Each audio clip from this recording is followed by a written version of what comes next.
ആകാശവാണി.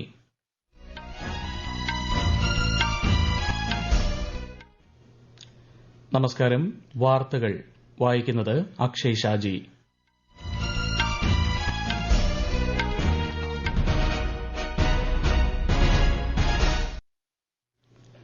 പ്രധാന വാർത്തകൾ.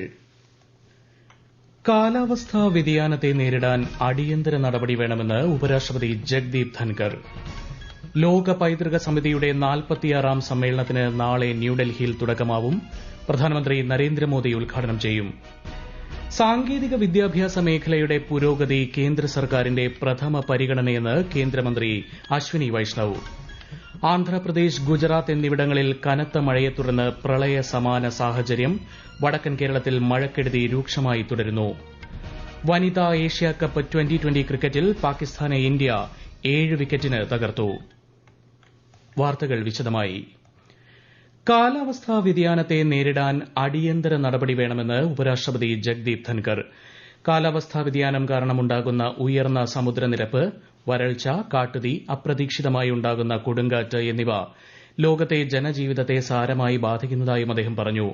ന്യൂഡൽഹിയിൽ PhD chamber of commerce and ഇൻഡസ്ട്രിയുടെ നേതൃത്വത്തിൽ നടന്ന 4ാമത് അന്താരാഷ്ട്ര കാലാവസ്ഥാ ഉച്ചകോടിയുടെ സമാപന സമ്മേളനത്തിൽ സംസാരിക്കുകയായിരുന്നു അദ്ദേഹം. വിശദാംശങ്ങളിലേക്ക്.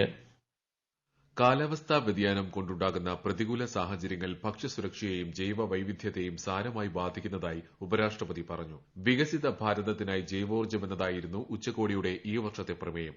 റെഡ്യൂസ്, റീയൂസ്, റീസൈക്കിൾ എന്നത് കുറവ് വരുത്തുക, പുനരുപയോഗിക്കുക, പുനഃചംക്രമണം ചെയ്യുക എന്ന ആശയങ്ങളായി മാത്രം ഒതുങ്ങരുതെന്നും അവ ഫലപ്രദമായി പ്രാവർത്തികമാക്കണമെന്നും ശ്രീ ധൻകർ വ്യക്തമാക്കി. കാലാവസ്ഥാ വ്യതിയാനത്തിനെതിരായ പോരാട്ടത്തിൽ ഇന്ത്യ നേതൃനിരയിലാണ്. 2030ഓടെ രാജ്യത്തെ ആകെ വൈദ്യുതോൽപാദനത്തിന്റെ 50% പാരമ്പര്യേതര ഊർജ്ജത്തിൽ നിന്നാകണമെന്നും ഇത് 2070ഓടെ 100% ഉയർത്താനുമാണ് ഇന്ത്യ ലക്ഷ്യമിടുന്നതെന്നും ശ്രീ ധൻകർ വ്യക്തമാക്കി.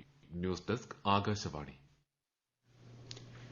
ലോക പൈതൃക സമിതി സമ്മേളനത്തിന് ഇന്ത്യ ആതിഥേയത്വം വഹിക്കുന്നതിലൂടെ രാജ്യത്തിന്റെ സാംസ്കാരിക മഹത്വം പുതിയ ഉയരങ്ങളിലേക്ക് എത്തുമെന്ന് കേന്ദ്ര സാംസ്കാരിക ടൂറിസം മന്ത്രി ഗജേന്ദ്ര സിംഗ് ഷെഖാവത്ത്. നാളെ ന്യൂഡൽഹിയിലെ ഭാരത് മണ്ഡപത്തിൽ ആരംഭിക്കുന്ന ലോക പൈതൃക സമിതിയുടെ 46ാമത് സമ്മേളനത്തിന് മുന്നോടിയായി നടത്തിയ വാർത്താ സമ്മേളനത്തിൽ സംസാരിക്കുകയായിരുന്നു അദ്ദേഹം. ഇന്ത്യ ആദ്യമായി ആതിഥേയത്വം വഹിക്കുന്ന പരിപാടി പ്രധാനമന്ത്രി നരേന്ദ്രമോദി നാളെ ഉദ്ഘാടനം ചെയ്യും. യുനെസ്കോയുടെ director general madam Audrey Azoulay, UNESCO ലോക പൈതൃക സെക്രട്ടേറിയറ്റിലെ മുതിർന്ന ഉദ്യോഗസ്ഥർ, സാംസ്കാരിക മന്ത്രിമാർ, അംബാസിഡർമാർ തുടങ്ങിയവരും ചടങ്ങിൽ പങ്കെടുക്കും. സമ്മേളനം ഈ മാസം 31-ന് സമാപിക്കും. സാങ്കേതിക വിദ്യാഭ്യാസ മേഖലയുടെ പുരോഗതി കേന്ദ്ര സർക്കാരിന്റെ പ്രഥമ പരിഗണനകളിലൊന്നാണെന്ന് കേന്ദ്രമന്ത്രി അശ്വിനി വൈഷ്ണവ്. രാജ്യത്തെ സർക്കാർ എഞ്ചിനീയറിംഗ് കോളേജുകൾ നൂതനാശയങ്ങളുമായി മുന്നോട്ട് വരണം. മുംബൈയിൽ മഹാരാഷ്ട്ര സാങ്കേതിക ഉന്നത വിദ്യാഭ്യാസ വകുപ്പ് മന്ത്രിയുമായി നടത്തിയ കൂടിക്കാഴ്ചയ്ക്ക് ശേഷം മാധ്യമങ്ങളോട് സംസാരിക്കുകയായിരുന്നു അദ്ദേഹം. ആശയങ്ങൾ പ്രാവർത്തികമാക്കുന്നതിനായി എല്ലാവിധ സൌകര്യങ്ങളും കേന്ദ്ര സർക്കാർ നൽകുമെന്നും ശ്രീ വൈഷ്ണവ് വ്യക്തമാക്കി.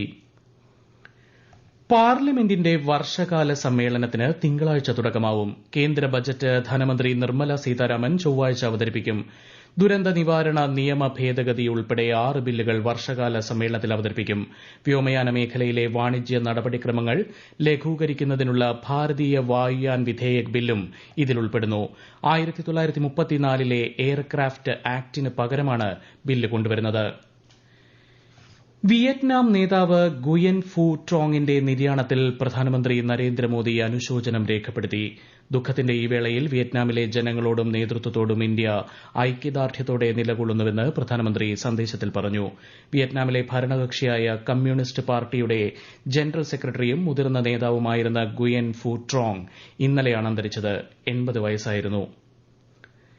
ഗുജറാത്തിൽ സൌരാഷ്ട്രയുടെ തീരദേശ ജില്ലകളിൽ കഴിഞ്ഞ 2 ദിവസമായി തുടരുന്ന കനത്ത മഴയിൽ താഴ്ന്ന പ്രദേശങ്ങൾ വെള്ളത്തിനടിയിലായി. ഇതിനെ തുടർന്ന് പോർബന്ദർ, ദേവ്ഭൂമി, ദ്വാരക ജില്ലകളിലെ ജനജീവിതം താറുമാറായി. 57 ഗ്രാമങ്ങളെയാണ് പ്രളയം ബാധിച്ചത്. ഇവിടെ ദേശീയ, സംസ്ഥാന ദുരന്ത സേനകളുടെ 10 സംഘങ്ങളെ വീതം വിന്യസിച്ചു. വെള്ളപ്പൊക്കത്തിൽ കുടുങ്ങിയ 45 പേരെ രക്ഷപ്പെടുത്തി. 400ഓളം പേരെ സുരക്ഷിത സ്ഥാനങ്ങളിലേക്ക് മാറ്റി 9 സംസ്ഥാന പാതകളടക്കം 200-ലധികം റോഡുകൾ തകർന്നു 350-ലധികം ഗ്രാമങ്ങളിൽ വൈദ്യുതി വിതരണം തടസ്സപ്പെട്ടു സംസ്ഥാനത്തെ 13 അണക്കെട്ടുകളിൽ അതീവ ജാഗ്രതാ നിർദ്ദേശം നൽകിയിട്ടുണ്ട് അടുത്ത 2 ദിവസങ്ങളിൽ കനത്തതോ അതിശക്തമായതോ ആയ മഴയ്ക്ക് സാധ്യതയുള്ള സൌരാഷ്ട്രയിലെയും ദക്ഷിണ ഗുജറാത്തിലെയും 9 ജില്ലകളിൽ ഇന്ത്യൻ കാലാവസ്ഥാ വകുപ്പ് റെഡ് അലർട്ട് പ്രഖ്യാപിച്ചു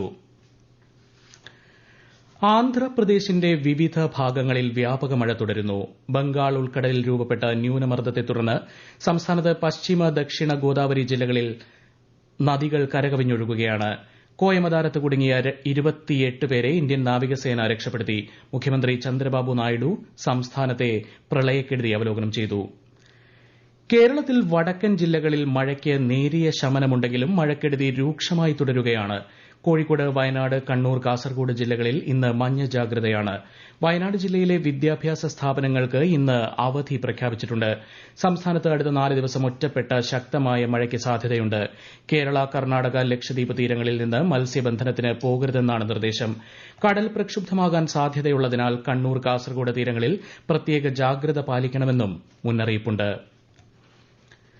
കർണാടകയിലെ ഷിരൂരിൽ ദേശീയപാതയിലുണ്ടായ മണ്ണിടിച്ചിലിനെ തുടർന്ന് മണ്ണിനടിയിൽപ്പെട്ട കോഴിക്കോട് സ്വദേശി അർജുനു വേണ്ടിയുള്ള തെരച്ചിൽ തുടരുകയാണ് തെരച്ചിലിനായി റഡാർ അടക്കമുള്ള ഉപകരണങ്ങൾ എത്തിക്കാനുള്ള നടപടി തുടങ്ങിയിട്ടുണ്ട് നാവികസേന ദേശീയ സംസ്ഥാന ദുരന്ത പ്രതികരണ സേനകൾ പോലീസ് അഗ്നിശമന സേന ഉൾപ്പെടെയുള്ളവരുടെ നേതൃത്വത്തിലാണ് തെരച്ചിൽ ആഗോള പ്രവർത്തന തകരാറുമായി ബന്ധപ്പെട്ട് കേന്ദ്ര സർക്കാർ മൈക്രോസോഫ്റ്റുമായി ആശയവിനിമയം നടത്തിയതായി കേന്ദ്രമന്ത്രി അശ്വിനി വൈഷ്ണവ് തടസ്സത്തിന്റെ കാരണം തിരിച്ചറിഞ്ഞതായും പ്രശ്നം പരിഹരിക്കുന്നതിനുള്ള അപ്ഡേറ്റുകൾ പുറത്തുവിട്ടിട്ടുണ്ടെന്നും അദ്ദേഹം സമൂഹമാധ്യമത്തിൽ കുറിച്ചു നാഷണൽ ഇൻഫർമാറ്റിക്സ് സെന്റർ ശൃംഖലയെ ഇത് ബാധിച്ചിട്ടില്ലെന്നും മന്ത്രി വ്യക്തമാക്കി ഈ വാർത്തകൾ ആകാശവാണിയിൽ നിന്ന് ആകാശവാണി വാർത്തകളും വാർത്താധിഷ്ഠിത പരിപാടികളും all India radio news Thiruvananthapuram എന്ന യൂട്യൂബ് ചാനലിൽ ലഭ്യമാണ് കൂടുതൽ വാർത്തകൾക്കായി all India radio news Thiruvananthapuram എന്ന ഫേസ്ബുക്ക് പേജും @ARnews_TVM എന്ന എക്സ് ഹാൻഡിലും സന്ദർശിക്കാം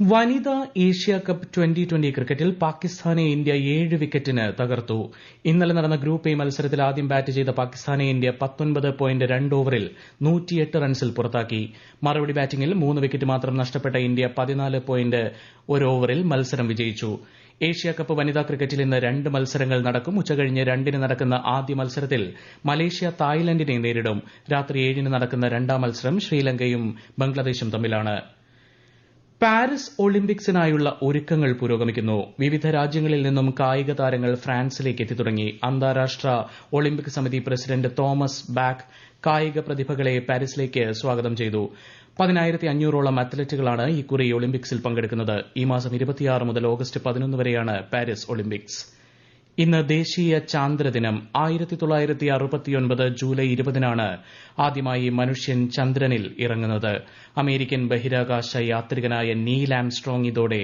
ചരിത്രത്തിന്റെ ഭാഗമായി കേന്ദ്രമന്ത്രി അമിത്ഷാ ഇന്ന് ഝാർഖണ്ഡിലെ റാഞ്ചിയിൽ സംസ്ഥാന ബിജെപി ഘടകത്തിന്റെ പ്രവർത്തക സമിതി യോഗത്തിൽ പങ്കെടുക്കും ലോക്സഭാ തെരഞ്ഞെടുപ്പിലെ പാർട്ടിയുടെ പ്രവർത്തനം വിശകലനം ചെയ്യുന്ന ശ്രീ ഷാ ബിജെപി പ്രവർത്തകരുമായി ആശയവിനിമയം നടത്തും ഝാർഖണ്ഡ് നിയമസഭയിലേക്ക് ഈ വർഷം അവസാനം നടക്കുന്ന തെരഞ്ഞെടുപ്പിന് മുന്നോടിയായാണ് ശ്രീ അമിത്ഷായുടെ സന്ദർശനം വിദേശകാര്യ സെക്രട്ടറി വിക്രം മിശ്രയുടെ 2 ദിവസത്തെ ഭൂട്ടാൻ സന്ദർശനം പുരോഗമിക്കുന്നു ഭൂട്ടാൻ പ്രധാനമന്ത്രി ഷെറിംഗ് ടോബ്ഗെയുമായി കൂടിക്കാഴ്ച നടത്തിയ അദ്ദേഹം ഭൂട്ടാന്റെ വികസനത്തിനായുള്ള ഇന്ത്യയുടെ ഐക്യദാർഢ്യം അറിയിച്ചു ഇരു രാജ്യങ്ങളും തമ്മിലുള്ള ഉഭയകക്ഷി ബന്ധം ശക്തിപ്പെടുത്തുന്നതിനുള്ള വിഷയങ്ങളും കൂടിക്കാഴ്ചയിൽ ചർച്ചയായി തുടർന്ന് ഭൂട്ടാൻ വിദേശകാര്യമന്ത്രിയെയും മിശ്രി സന്ദർശിച്ചു ഔദ്യോഗിക സന്ദർശനത്തിനായി വിക്രം മിശ്രി ഇന്നലെയാണ് ഭൂട്ടാനിലെ തിമ്പുവിലെത്തിയത് ധാന്യങ്ങളിലും എണ്ണക്കുരുക്കളിലും ഈർപ്പത്തിന്റെ അളവ് അളക്കാൻ ഉപയോഗിക്കുന്ന ഉപകരണങ്ങൾ സംബന്ധിച്ച കരട് നിയമങ്ങളെക്കുറിച്ച് സർക്കാർ ഈ മേഖലയിൽ പ്രവർത്തിക്കുന്നവരുടെ പ്രതിനിധികളുമായി ചർച്ച നടത്തി